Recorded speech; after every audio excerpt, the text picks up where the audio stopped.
7강 로마서에 가면 서로를 받아들이세요 주제로 마지막 시간을 함께 가져보려고 합니다. 서로를 받아들이기 위해서 로마서에 나온 모두라는 단어를 살펴보려고 합니다.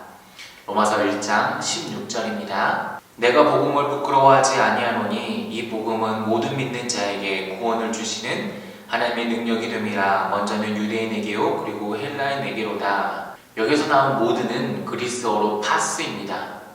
파스의 의미는 모두, 대혼란, 팬데믹이라는 뜻입니다.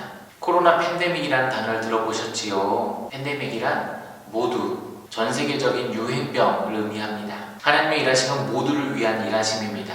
어느 한 사람도 빼놓지 않고 하나님은 모두를 위해서 일하시지요. 이 모두는 계속해서 로마서 3장 9절에 모두 죄 아래에 있다 라고 이야기하고 3장 22절에 모두는 구원을 얻었다, 하나님의 빛을 받았다 라고 계속 이야기가 진행됩니다.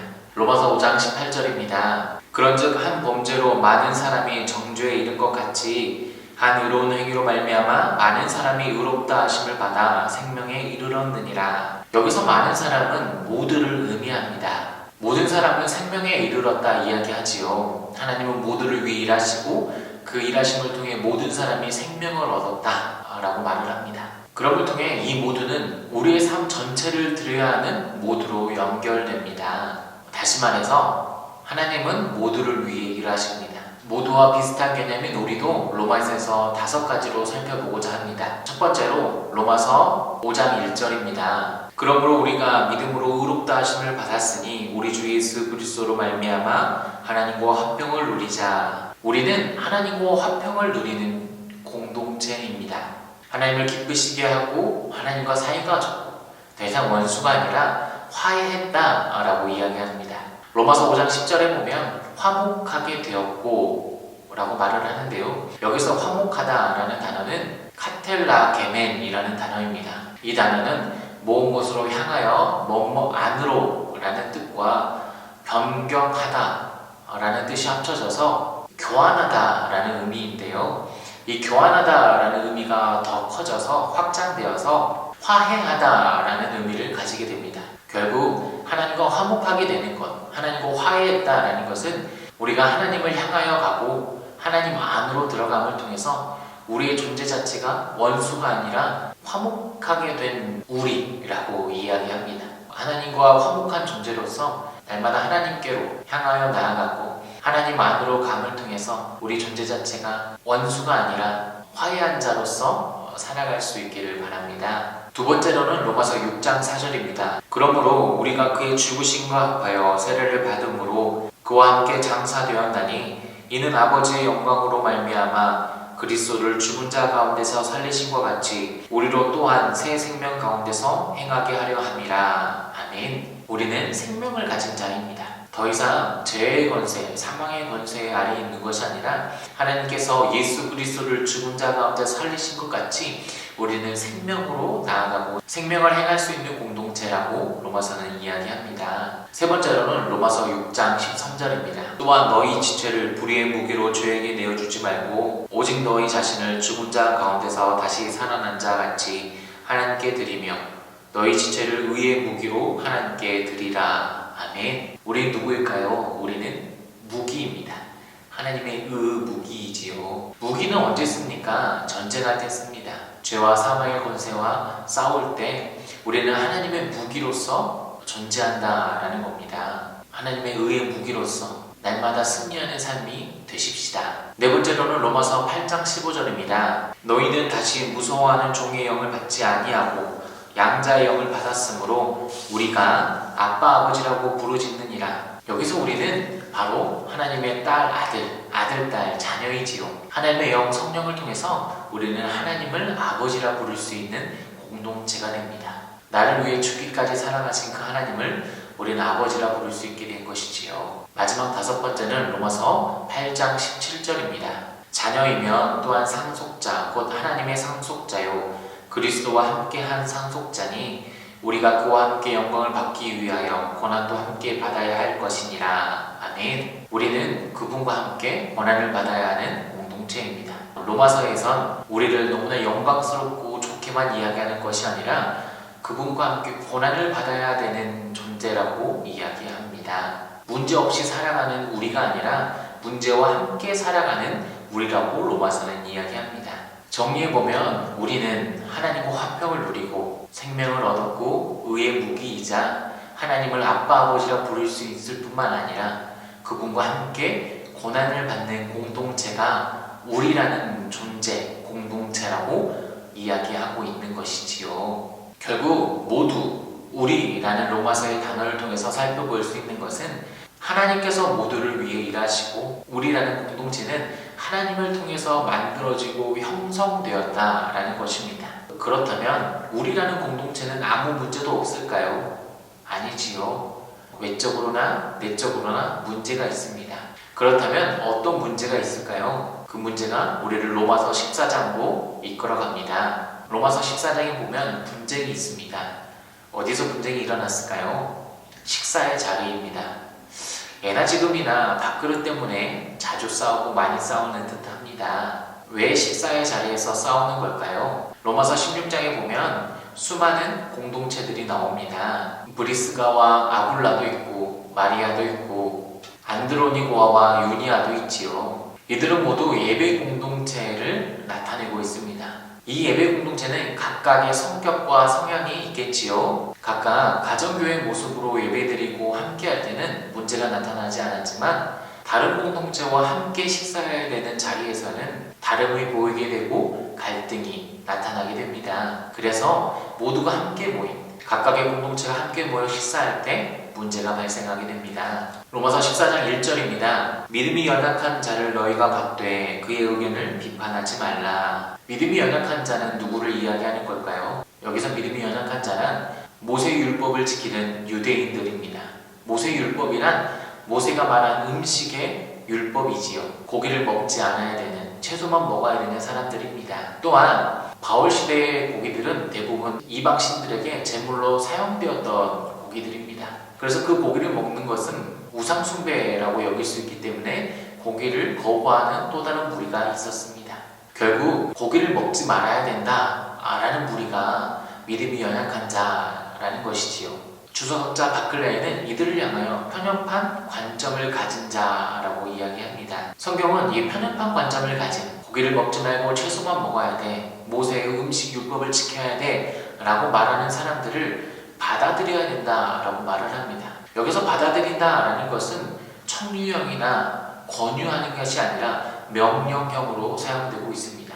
이 명령형은 단순히 한 번만 일회성으로 나타낸 것이 아니라 계속해서 지속적으로 언제든지 얼마든지 수용해야 된다라는 것이지요. 생각만 해도 마음이 답답합니다. 편협한 관점을 가진 자를 계속해서 수용해야 된다라는 것이지요. 로마서 14장 2절입니다. 어떤 사람은 모든 것을 먹을 만한 믿음이 있고 믿음이 연약한 자는 채소만 먹느니라. 어떤 사람은 모든 것을 먹을 만한 믿음이 있다라고 이야기합니다. 믿음이 약한 자의 반대말은 믿음이 강한 자가 아니라 믿음을 가진 어떤 사람들이라고 이야기합니다. 이들은 고기도 먹을 수 있다. 하나님이 주신 것을 모든 것을 먹을 수 있다라고 이야기하는 것이지요. 로마서 14장 3절입니다. 먹는 자는 먹지 않는 자를 업신 여기지 말고 먹지 않는 자는 먹는 자를 비판하지 말라.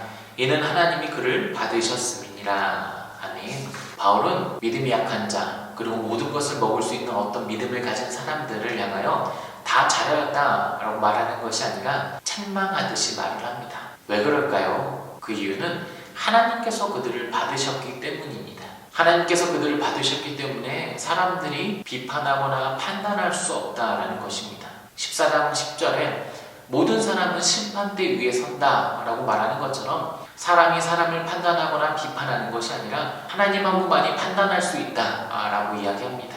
그러므로 하나님께서 받으신 사람들을 서로가 비판하거나 판단하는 것이 아니라 언제든지 얼마든지 수용하고 받아들여야 된다라고 성경은 우리에게 이야기하고 있는 것이지요. 한 가지 예를 들어보겠습니다. 빨리 코로나가 끝났으면 좋겠습니다. 코로나가 끝난다면 예배가 회복되겠지. 예배가 회복되면 교회에서 점심도 함께 먹을 수 있습니다. 참으로 기대가 됩니다. 코로나 끝나고 함께 점심을 먹을 때 이야기를 하다가 이런 이야기가 나오게 됩니다. 코로나 끝났어도 비대면으로 예배 드릴 수 있다. 그 얘기를 들은 다른 사람들은 아니야, 무슨 소리 하는 거야. 대면으로만 예배 드려야지. 교회 나가서 예배 드리는 게 진정한 예배지 라고 이야기합니다. 서로가 첨예한 대립을 하게 됩니다. 하나님은 어디에나 계시잖아. 비대면으로 예배 드릴 수 있지. 영과 진리로 예배 드리면 되잖아.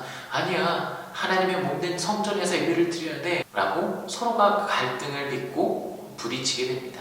우리는 이렇게 서로 다른 관점을 가진 이들을 언제든지 얼마든지 받아들이고 수용할 수 있을까요? 결코 쉽지 않겠지요. 이처럼 바울 시대에 채소만 먹어야 돼. 아니야, 고기를 먹을 수 있어 라고 말하는 첨예한 대립이 말씀에서 나타나고 있는 것입니다.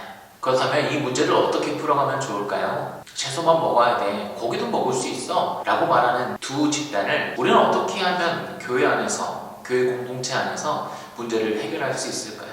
이렇게 말할 수 있을 겁니다. 배식을 두 줄로 하면 되지.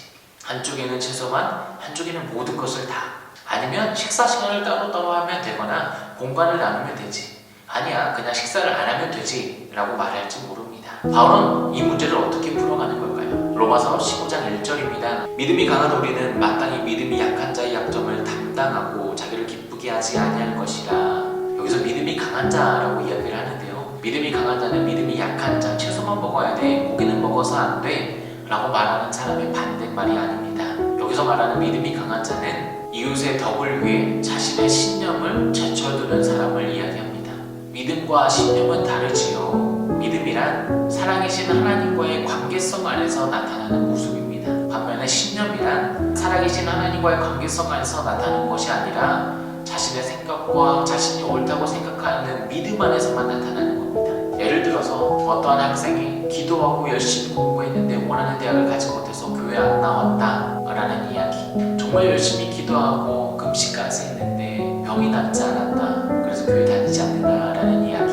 정말 한번 열심히 하고 봉사를 했는데 문제가 해결되지 않아서 낙심하고 좌절하고 더 이상 믿지 않는다 라는 이야기는 믿음에 관한 이야기가 아니라 신념대로 살았다 라는 이야기입니다. 신념대로 살았다 라는 건 무엇이냐면 내가 기도했으니까 하나님은 그 기도대로 응답하셔야 돼 라는 공식대로 살아가는 사람을 이야기하는 것이지요. 믿음이란 살아계신 하나님 안에서 내 생각과 내 뜻과 다르다 할지라도 하나님의 뜻을 발견하고 그 뜻대로 순종하며 살아가는 것이 바로 믿음입니다. 이것이 신념과 다른 것이지요. 자신의 신념을 내려놓고 이웃의 덕을 위해서 행동하는 사람이 바로 믿음이 강한 자라는 것입니다.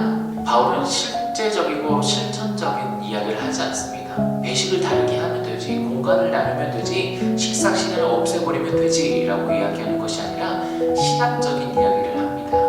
어떤 이야기냐면 하나님께서 일하시고 하나님께서 인간을 재창조하셔서 하나로 만들어 가시고 그리고 감사할 수 있는 삶을 살아갈 수 있게 하신다라는 것이지요. 결국 바울은 하나님께서 공동체를 만들어 가시고 하나님이 그 공동체 안에서 하나를 이루어 가신다, 일하신다 라고 이야기합니다. 우리라는 공동체는 음식 때문에 선을 긋고 분리되는 공동체가 아니라 하나님께서 주인이시고 하나님께서 만들어 가신다라는 것을 인정했을 때 서로를 받아들일 수 있다라고 바울은 우리에게 이야기하고 있는 겁니다. 서로를 받아들인다라는 것은 나뿐만 아니라 하나님께서 다른 사람도 받아들이셨고 그럼을 통해 다른 사람을 판단하거나 비판할 수 없다. 오로지 언제든지 얼마든지 수용하고 받아들여야 된다라고 성경은 우리에게 이야기합니다. 그럴 때에 그 공동체 안에서 문제가 나타나고 갈등이 빚어질 수 있지만 자신의 신념을 내려놓고 이웃의 덕을 위해 강한 믿음으로 살아간다면 우리 공동체의 주인이신 하나님께서 그 문제를 풀어가시고 하나로 만들어 가신다라고 로마서는 우리에게 이야기하는 것이죠. 지난번 6강에서 결론으로 이야기했던 것처럼 다른 사람을 받아들여서 하나님께 영광 올려드리자 이야기했습니다. 이를 적용해서 편협한 시각을 가진 모든 사람을 언제든지 얼마든지 수용함을 통해서 우리 공동체가 하나님께 영광 올려드릴 수 있다라고 로마서는 이야기하는 것이지요.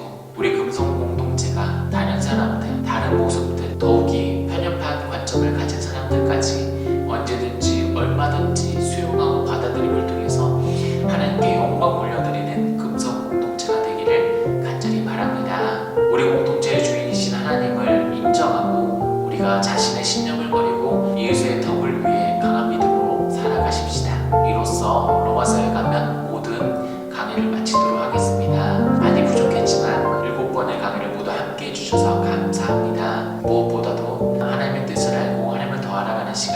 되었기를 바랍니다. 기도로 마치겠습니다. 하나님 아버지 감사합니다. 로마서를 통해서 하나님을 알아가고 말씀을 나누었습니다. 하나님, 저희가 로마서 안에서 나타난 하나님을 더